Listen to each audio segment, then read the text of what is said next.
नमस्कार दोस्तों, मेरा नाम है अमित कुमार और स्वागत करता हूं आपको इस YouTube channel public coaching centre में।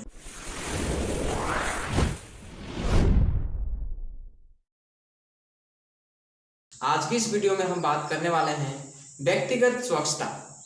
ओके, जो मेरा चैप्टर था मानव स्वास्थ्य एवं रोग, उसमें हम कुछ टॉपिक्स पिछले वीडियो में बता चुके हैं, उसका लिंक डिस्क्रिप्शन बॉक्स में आपको मिल जाएगा। तो आज हम चार ऐसे टॉपिक्स के बारे में बात करेंगे जो एकदम बिल्कुल बेसिक है। घर के बात मतलब घर से लेकर अपने व्यक्तिगत जो भी बातें हैं उसे समझेंगे, ठीक है। तो एकदम बेसिक चीज़ है, इसे आप क्लियरली देखिएगा, वीडियो को जरा भी स्किप मत कीजिएगा, है ना। वीडियो को बढ़ा के मत देखिएगा, शुरू से लेकर अंत तक देखिए, बहुत कुछ नया सीखने के लिए आपको मिलने वाला है फ्रेंड्स। ओके, लेट्स गो, शुरुआत करते हैं बिना टाइम पास किए। तो इसमें हम क्या किए थे कि दो टॉपिक्स के बारे में पहले फर्स्ट वीडियो में समझ चुके हैं। ओके, तो जो सेकंड वीडियो आ रहा है, ये वीडियो का पार्ट 2 है। तो इसमें तीसरा पॉइंट मेरा है, ठीक है। इसमें तीसरा पॉइंट है। तीसरा पॉइंट में क्या था? Clean food and water. अगर आप फर्स्ट वीडियो क्लियरली देखे होंगे तो उसमें हम शुरू में बताए थे कि मेरा आने वाली वीडियो में तीसरा टॉपिक होगा क्लीन फूड एंड वाटर, जिसका मतलब होता है फ्रेंड्स स्वच्छ भोजन एवं जल। ओके, जैसा कि नाम से ही स्पष्ट है कि स्वच्छ भोजन एवं जल के बारे में आज हम बात करने वाले हैं इस वीडियो में। तो क्या है स्वच्छ जल एवं भोजन है? ये पूरी बेसिक चीज है, बेसिक चीजों के बारे में हमें पढ़ना है। ओके, देखिएगा कि रोग उत्पन्न करने वाले जीव एवं रसायन भोजन एवं जल के द्वारा आसानी से हमारे शरीर में प्रवेश कर सकते हैं। ये तो रही भोजन के बात।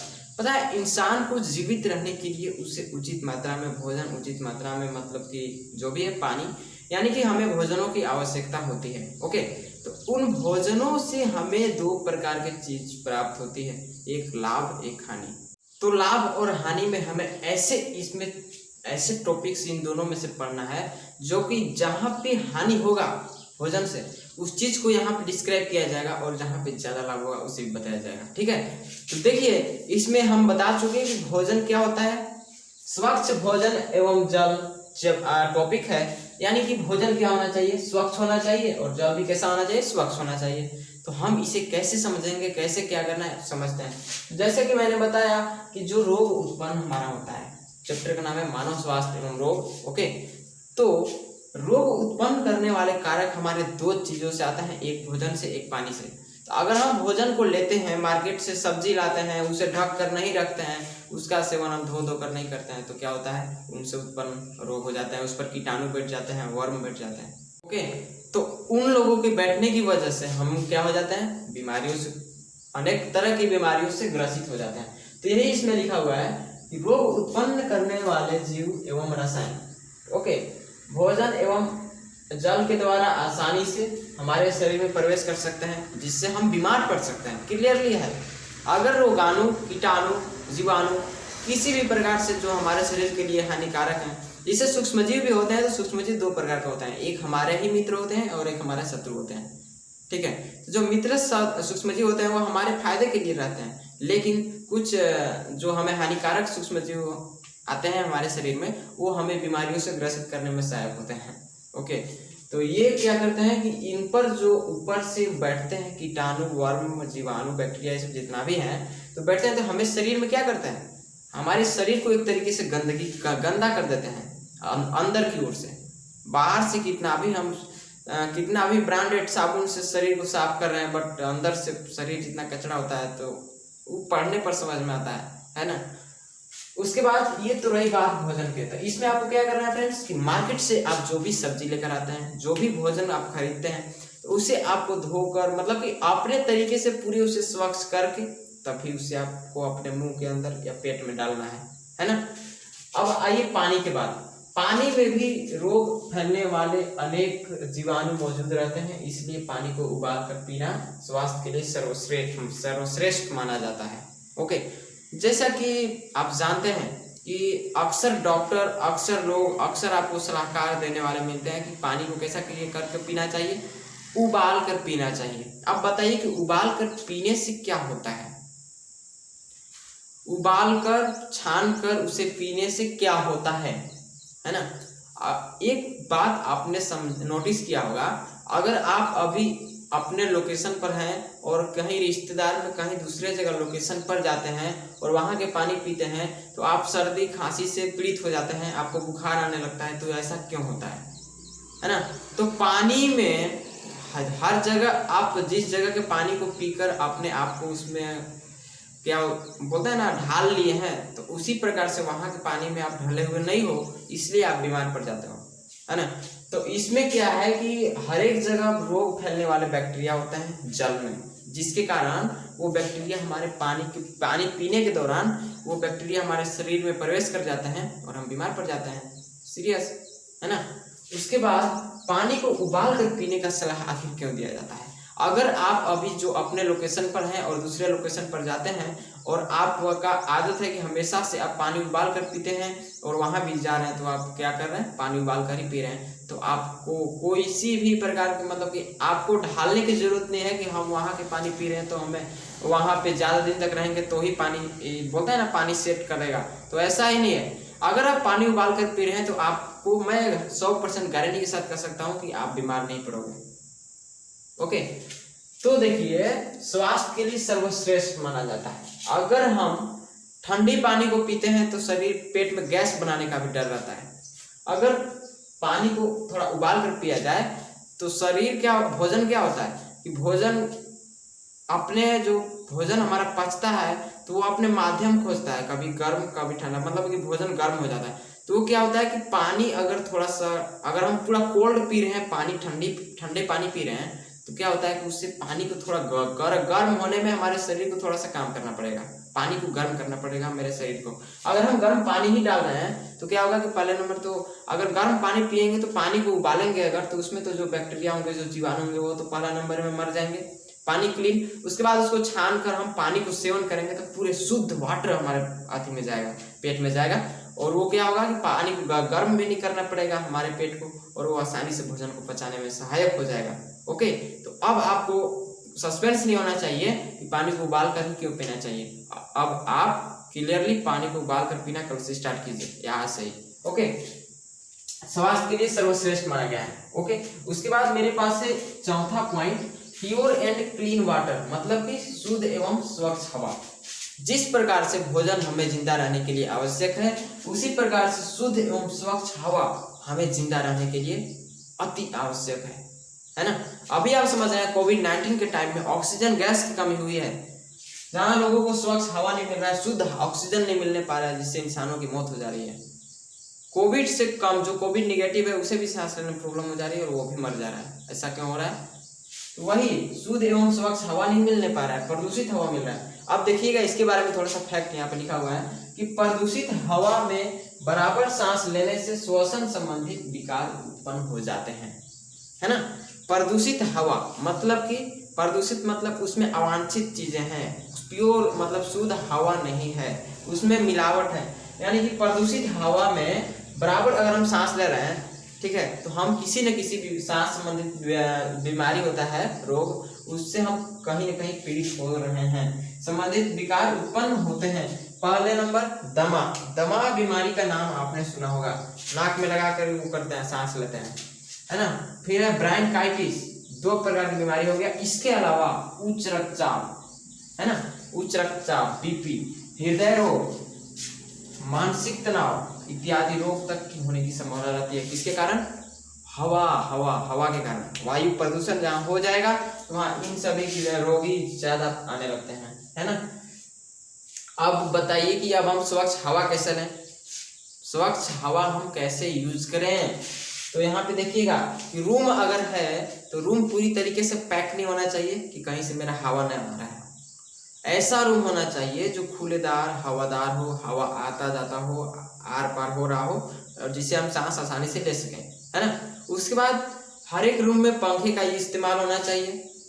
जो रसोई घर होता है वहां पे सांस लेने में मुश्किल होती है, ठीक है, तो उसमें ऐसे हमें रसोई घर में ऐसे चूल्हों का यूज करना चाहिए जहां पे धुआं रहित हो, यानी कि वो धुआं ना देता हो, ना के बराबर देता हो। जैसे एलपीजी गैस स्टोव हो गया, एलपीजी, और धुआं रहित चूल्हे आजकल मार्केट में बहुत से बिक रहे हैं। तो इस प्रकार के चूल्हों को आपको यूज करना है, ना कि लकड़ी फूकने वाला चूल्हा। इसमें कार्बन डाइऑक्साइड का प्रकोप बहुत ज़्यादा बढ़ता है, जिससे सांस लेने में तकलीफ हो जाएगा और रसोई घर में ही कितने लोगों को मौत भी हो जाती है। ओके, तो ये है हवा का कमाल। तो इसे आप ना भूलें, मजाक में ना लें, सीरियसली, ठीक है। तो भोजन और वायु, इन सभी चीज़ों का आप रखें ख्याल, ठीक है। तो उसके बाद अतः स्वच्छ हवा के लिए हवादार घर, रसोई घर में चिमनी या पंखों का उपयोग होना जरूरी है। एलपीजी गैस का उपयोग, एलपीजी का full form liquid petroleum gas होता है फ्रेंड्स। ओके, धुआं रहित चूल्हे का उपयोग करना चाहिए और वायु प्रदूषण पर रोक होना चाहिए, है ना। वायु प्रदूषण का रोक होना चाहिए। एक बात आप नोटिस कीजिए कि जैसे मैंने बताया कि कोविड-19 से जो लोग मर रहे हैं ऑक्सीजन की कमी से, तो उनमें देखिएगा कि जो मैक्सिमम रोगी होते हैं वो इन बीमारी से अत्यधिक पीड़ित होते हैं। दमा, ब्रोंकाइटिस और यहाँ है उच्च रक्तचाप, बीपी वाले लोग, हृदय रोग जिनको दिल की बीमारी है ना, मानसिक तनाव वाले लोग इत्यादि अनेक प्रकार के ऐसे रोग हैं, ठीक है। तो इन प्रकार के रोगी बहुत ज्यादा कोविड पॉजिटिव आते हैं। ओके, तो एक दिया है वायु प्रदूषण पर रोक। ऐसे तो लॉकडाउन ऐसे सरकार ने लगा दिया है कि लॉकडाउन के कारण गाड़ी वाहन सब कुछ बंद है, जिससे वायु प्रदूषण बहुत कम हो चुका है, देश में बहुत कम हो चुका है। बट फिर भी हमें अपने हिसाबों से वायु को शुद्ध रखने के लिए पहला काम पेड़ लगाना, पेड़ पौधों को लगाना, और वैसे पेड़ लगाना जो कि 24 घंटा ऑक्सीजन, पीपल का पेड़, नीम का पेड़, इस सब का पेड़ आप लगा सकते हैं, बड़ा बड़ा वृक्ष लगा सकते हैं, जिससे आपको ऑक्सीजन मिल सके, ठीक है। और अभी का जिस प्रकार से स्थिति है उस प्रकार से हमें पेड़ लगाना ही चाहिए। ओके, तो इससे वायु प्रदूषण पर काफी हद तक रुकावट आ सकती है।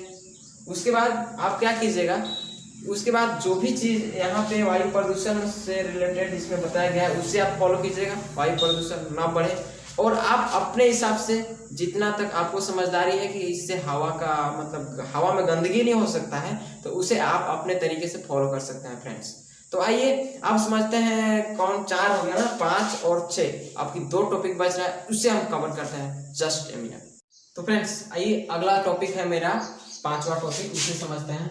इसमें दिया है एक्सरसाइज एंड रिलैक्सेशन, मतलब कि व्यायाम और विश्राम। ओके, तो देखिएगा अभी हम बता रहे हैं, बहुत ही मजा आने वाला है इसमें।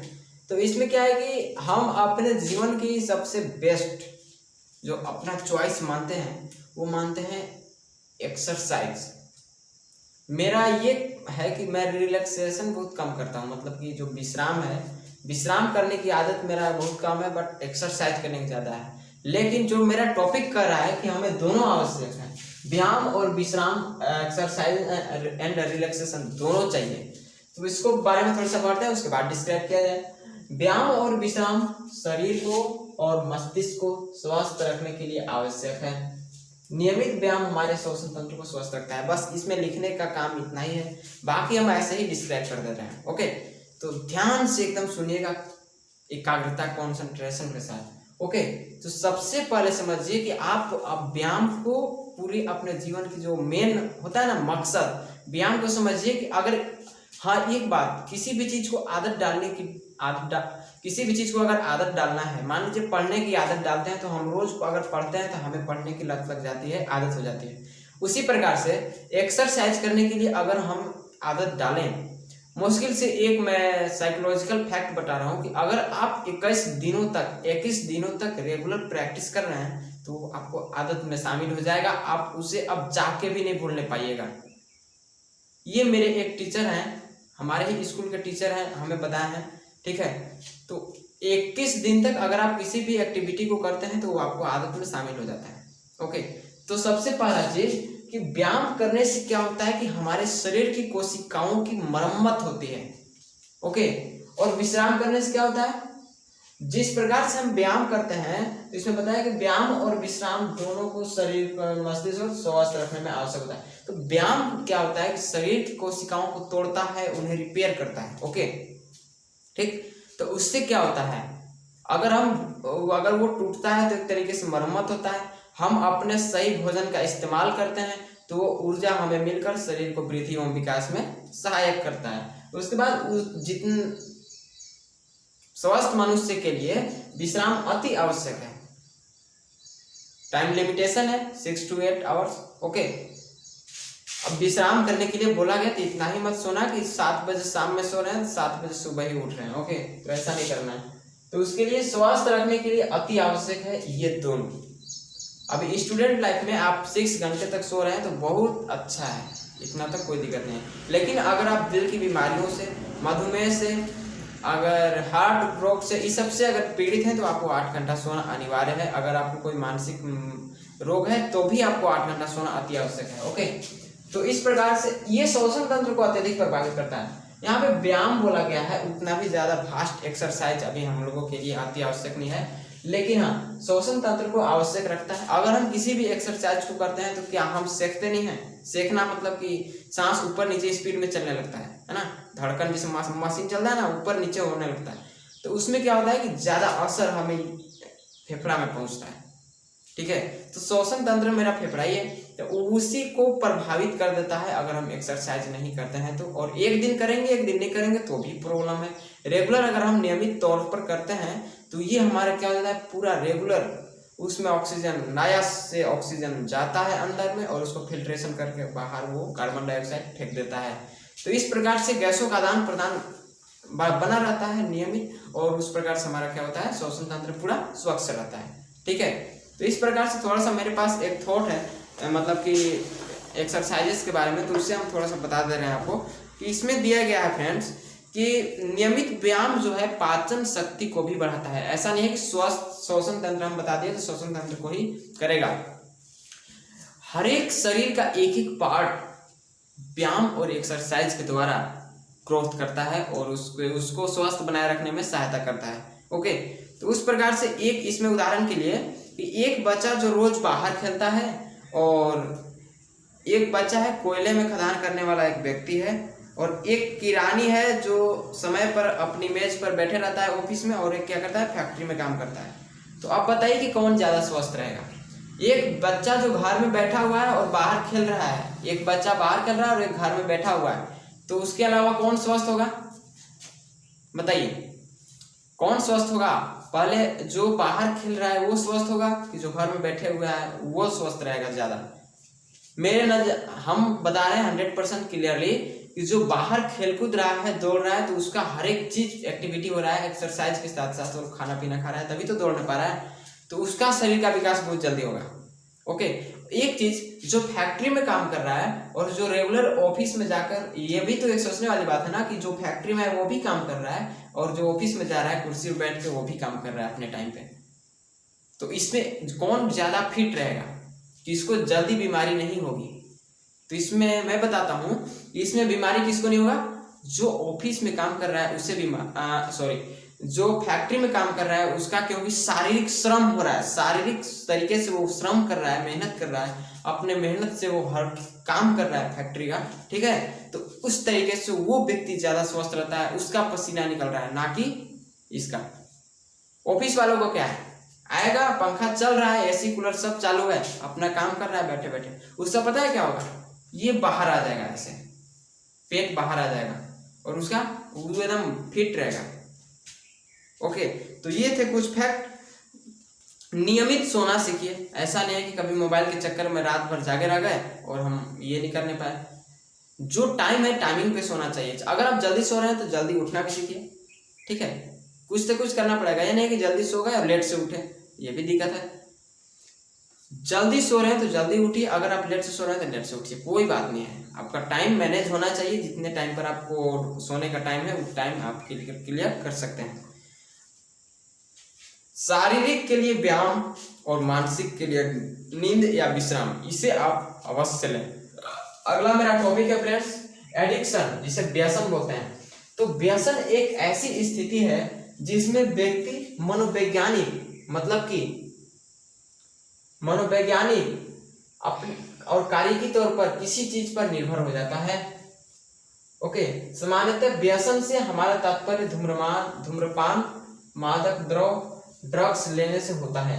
व्यसन स्वास्थ्य समस्या को उत्पन्न कर देता है होगा, और शराब पीना मानसिक एवं शारीरिक चुस्ती को कम करती है।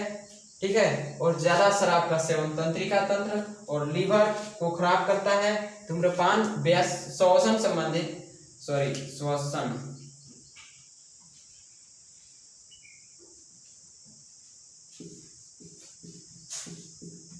धूम्रपान श्वसन संबंधित बीमारियां, हृदय रोग और कैंसर जैसा भयानक रोग पैदा करता है। तंबाकू चबाना मुंह का कैंसर और दांतों की समस्या को पैदा करती है। तो ये अभी आप थोड़ा सा वीडियो पॉज करके नोट कर लें, उसके बाद हम समझा रहे हैं। ओके, तो अब आइए समझते हैं कि जो बताया गया कि जो व्यसन है ये क्या करता है, आदत डाल देता है। ये व्यसन एक आप सुने होंगे संगत, वही संगत का ही दूसरा नाम व्यसन है फ्रेंड्स, मेरे नजर से, है ना। तो इसमें क्या होता है कि अगर आप शराब पी रहे हैं तो ये क्या करेगा, मनोवैज्ञानिक, ये जो मनोवैज्ञानिक और कार्यकी तौर पर आपको उस चीज का लत लगा देगा। इसी को व्यसन बोलते हैं, एडिक्शन।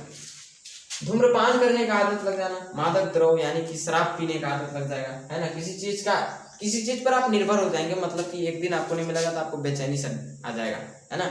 एक दिन अगर जो इंसान, उनसे पूछिएगा जो रेगुलर शराब पीता हो, अगर वो एक दिन उसे शराब नहीं मिलता है तो उसे कैसा लगता होगा, बेचारा, उसका दर्द है वही समझता होगा, हम लोग क्या समझेंगे, है ना। तो देखिएगा, इसको समझिएगा। सामान्यतः व्यसन से हमारा तात्पर्य है धूम्रपान, मादक द्रव्य, ड्रग्स लेने से होता है। कौन सा व्यसन, आदत पड़ जाता है। उसके बाद व्यसन स्वास्थ्य समस्या को उत्पन्न कर देगा। शराब पीना मानसिक एवं शारीरिक चुस्ती को कम कर देता है, यानी कि जितना एक्टिव हम अभी सीरियस में हैं, अगर मान लीजिए शराब अगर हम पी के अगर पढ़ाएं तो क्या पढ़ाने पाएंगे, बॉडी लड़खड़ाने लगेगा, कुछ भी मतलब कि क्लियरली नहीं होने पाएगा। जितना सीरियस अभी, जितना एक्टिव अभी हम हैं, उतना एक्टिव नहीं रहेंगे, ठीक है, डीएक्टिव हो जाएंगे। किसी भी इंसान को आप देखिएगा कि ऐसा कब होता है, अगर मान लीजिए कुछ शराब पी लिया और उससे 10 मिनट पहले जब वो नहीं पिया था तो कितना एक्टिव था, है ना।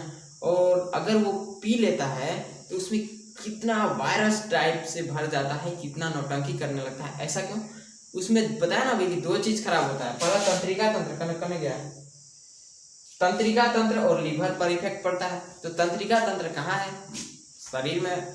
तो तंत्रिका तंत्र क्या करता है, शरीर की सबसे बड़ी कोशिका होता है, तो ये क्या करता है, शरीर को कंट्रोल करने में हेल्प करता है। तो क्या करता है कि जब इसी पर शराब का कंट्रोल करा दीजिएगा तो पूरा शरीर में, तो अपना शरीर का आप कैसे कंट्रोल करने पाइएगा, तंत्रिका तंत्र फेल होने लगेगा। आपको जो मूड में आ रहा है वो करने लगोगे। अगर ज्यादा पी लेने पर क्या होता है, इंसान फेंका जाता है, बेहोशी की हालत में आ जाता है। ऐसा क्यों होता है, पूरी तरीके से काम करना बंद कर देगा। यार पी रहे हो काम, इसको भी तो काम करने के लिए अवसर देना चाहिए ना। फिर लीवर पर इफेक्ट पड़ने लगेगा, है ना।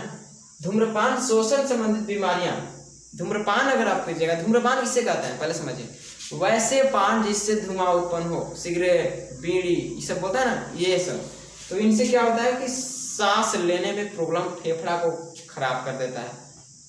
आज के जमाना ऐसा है कि जो 9 साल 10 साल के स्टूडेंट लोग भी क्या कर रहे हैं, सिगरेट पीने का इस्तेमाल कर रहे हैं। बताइए इनका क्या होगा फ्यूचर, ठीक है। तो हृदय रोग इससे भी उत्पन्न हो जाता है, ठीक है, और कैंसर जैसा भयानक रोग पैदा होने का डर रहता है। अब बताइए कि जो धूम्रपान में सिगरेट होता है, सिगरेट के खोखला पर लिखा हुआ रहता है कि इसके सेवन से, तंबाकू है उसके सेवन से क्या होता है कि उसमें लिखा रहता है कि तंबाकू खाने से कैंसर होता है।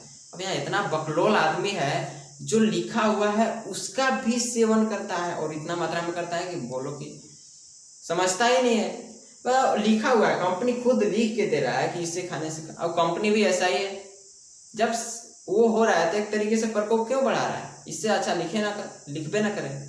जब लिखा है, इंसान तो सबसे पहले पागल है, बट कंपनी और पागल बन रहा है। क्यों, क्योंकि उसको लिखने का कोई फायदा ही नहीं है। अगर इंसान को पढ़ने आता, जो पढ़ा लिखा इंसान है वो ज्यादा इसका इस्तेमाल करता है, ये बात की फुल गारंटी है ना। जो पढ़ा लिखा इंसान है उसका फुल गारंटी है। मैं दोनों का विरोध कर रहा हूँ। जो धूम्रपान सेवन करता है, तंबाकू खाता है, उन लोगों का पहला नंबर मैं विरोध कर रहा हूँ। और वैसे कंपनी जो इन लोगों का उत्पादन कराते हैं, और उत्पादन करना वो गलत नहीं है, लेकिन उत्पादन करके उस पर लिख दिया जाता है वो ज्यादा गलत है। अब ये सवाल आपके मन में आएगा कि उसमें तो लिखना उसका फर्ज है, तो उत्पादन कर रहा है तो लिख क्यों रहा है। पहला मतलब उत्पादन तो कर ही रहा है, बट लिखने से क्या फायदा है, और लिख भी रहा है तो इंसान यहाँ थोड़े मानने वाला है। ये इंडिया है ना। और इससे क्या होता है, तंबाकू चबाने से मुंह का कैंसर होता है, पहला नंबर, वो तो लिखा हुआ रहता है। और दांत की समस्या पैदा हो जाएगा, दांत सड़ने लगेगा, लाल होने लगेगा, है ना। ये इस प्रकार से प्रॉब्लम होता है। तो आज की इस बात में आपको बेसिक चीज बताया गया तो आज के वीडियो मेरे नज़र से बहुत ही ज़्यादा इंपॉर्टेंट हुआ है फ्रेंड्स। तो बिना लाइक किए हुए आप मत जाना। कितने लोगों को इस वीडियो से नफरत भी पैदा हो गया होगा खुद से, और कितने लोगों को खुद से इतना प्यार हो गया होगा कि मतलब कि ये छोड़ भी सकते हैं इस चीज़ों के बारे में।